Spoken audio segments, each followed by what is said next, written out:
Bismillahirrahmanirrahim. Assalamualaikum warahmatullahi wabarakatuh. Waalaikumsalam warahmatullahi wabarakatuh. Sebelumnya, ini ucapin selamat datang di Pondok Pesantren Tahfiz dan Ekonomi Islam. Kalau kata orang-orang mah, ini tuh pesantren tahfiz ekonomi Islam pertama di Indonesia. Jadi, Masya Allah, iya. Masya Allah. Jadi dari ini belum ada lagi. Yang kedua, aneh suatu kehormatan gitu bisa berbicara dengan seorang novelis nomor satu di Indonesia dengan julukannya seperti itu. Iya. Aneh manggilnya Ustadz aja tete.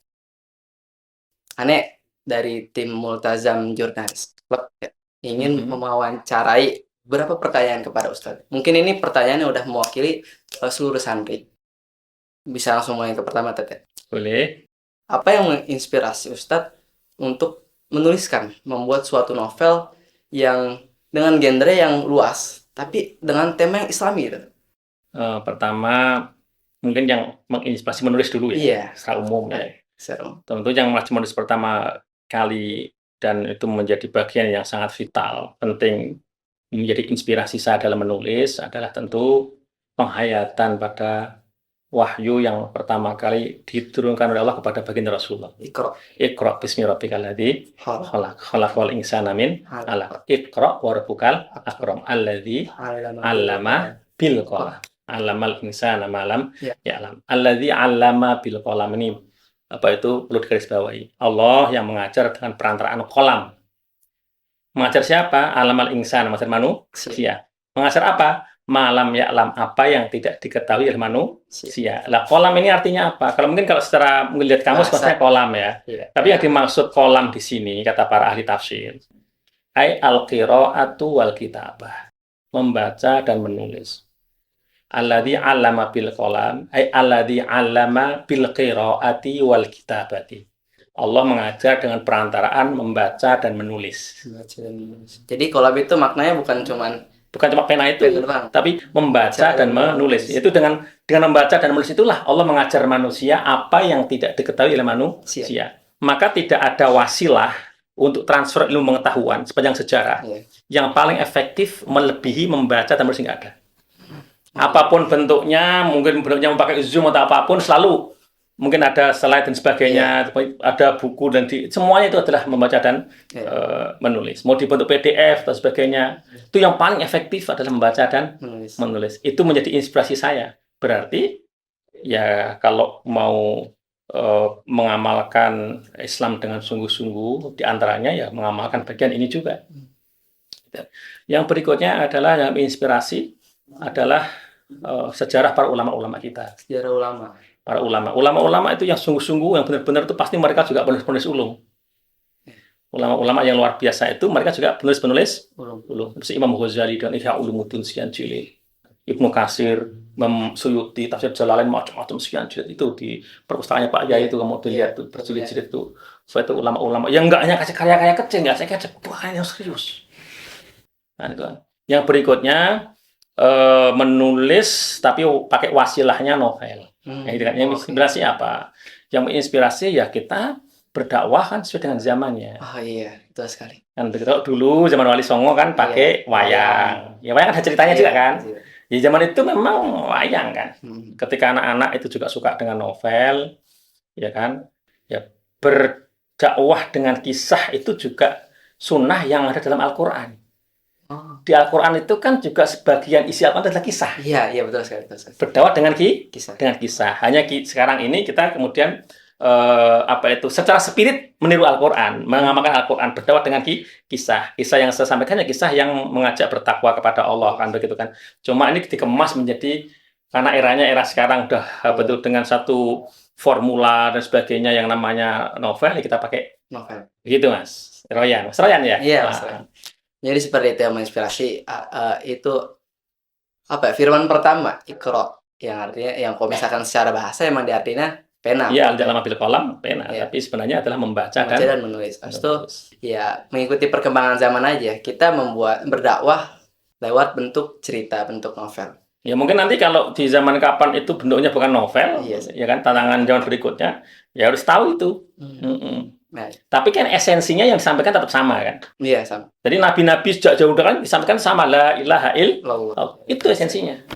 Baik, itu mungkin udah terjawab. Itu yang itu kan tadi secara umum Ya, aneh mau nanya secara khususnya nih, terutama itu yang tadi barisan itu novel Api Tauhid, apa yang menginspirasi Ustadz gitu untuk menyampaikan itu lewat bentuk novel, Jadi Api Tauhid itu kan novel sejarah, novel sejarah. ya, dan kita harus ngakuin ya bahwa generasi sekarang ini itu apa itu banyak yang kurang perhatian pada sejarah. Iya betul sekali. Bahkan banyak yang semacam apa ya, melihat sejarah itu kayak nggak menarik, gitu kan. Kayak semacam Iya, iya, ngomong apa yang dapat bosen. sejarah. Iya, Terus mereka menganggap sejarah itu hanya angka-angka tahun sekian, gini iya, tahun iya. sekian gitu. Padahal kan nggak hanya itu Nggak sejarah seperti itu. itu. Sejarah itu sangat luas sekali dan kita justru harus ngerti sejarah. Bahkan masing-masing kita itu sangat aib kalau nggak tahu tanggal lahirnya kan. Iya, Akte lahir itu juga sejarah. sejarah kan begitu kan. Tadi saya sampaikan tadi bahwa Iya. dalam Al-Fatihah pun kita diajari untuk ngerti sejarah.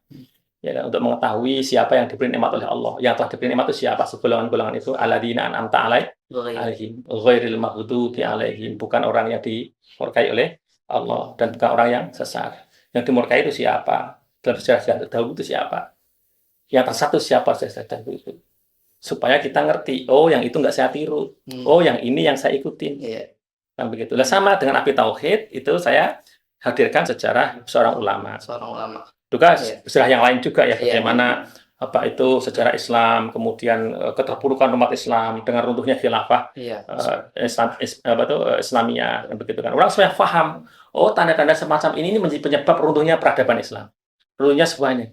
Lah, supaya apa itu anak-anak muda itu paham, jangan sampai itu terjadi pada kita. Iya. Ketika ada gejala-gejala begini, kan sama kan?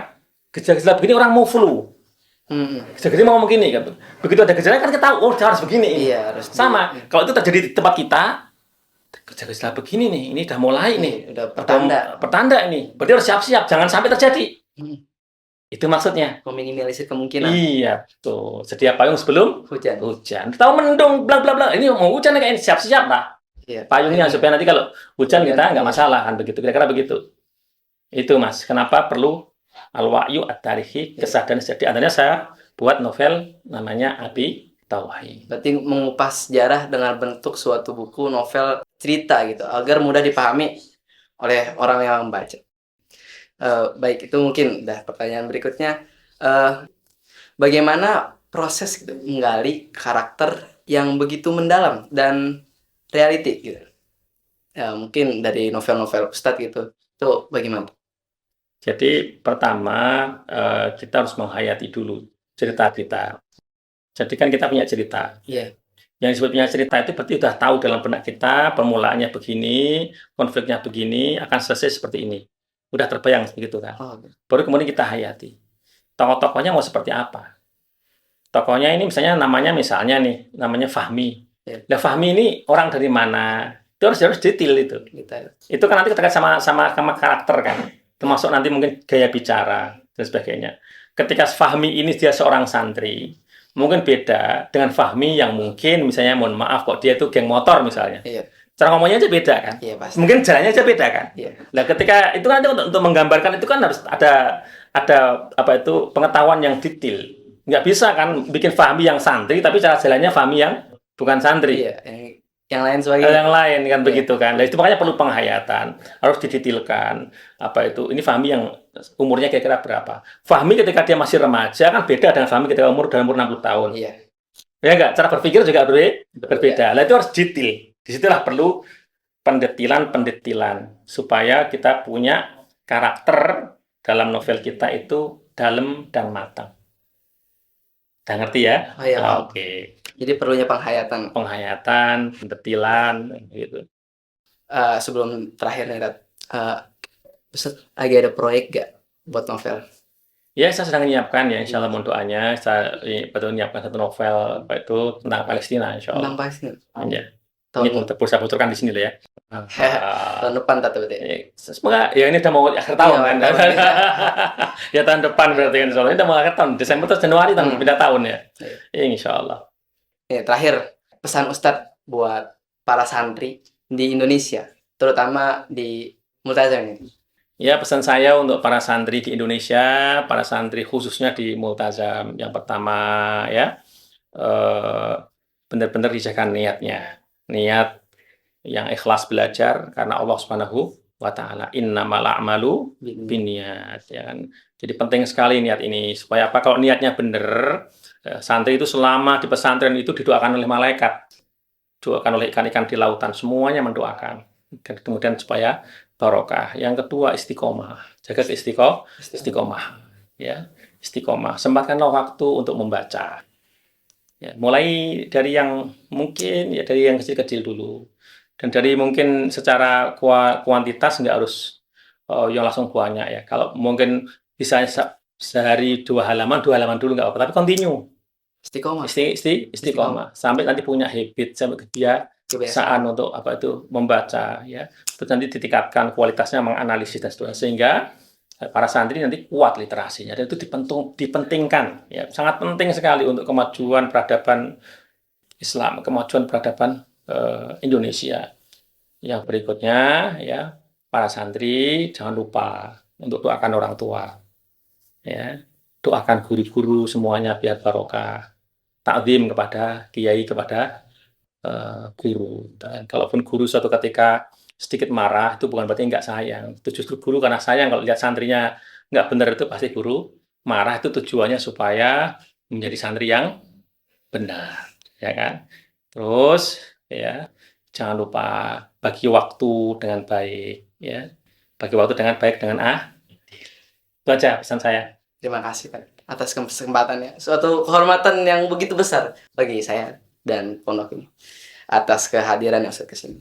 Mungkin itu aja, Tat. Terima kasih ya atas segala waktunya. Afwan. Iya. Ya, sukses selalu semuanya ya. Ma taufik wal barokah. Doain, Tat. Amin. Cita-citanya jadi penulis. Amin ya Rabbal alamin. Wafaqakumullah insyaallah. Mungkin di lain kesempatan kita bakal ketemu, Tat, insyaallah. Amin ya Rabb. Terima kasih. Assalamualaikum warahmatullahi wabarakatuh. Waalaikumsalam warahmatullahi wabarakatuh.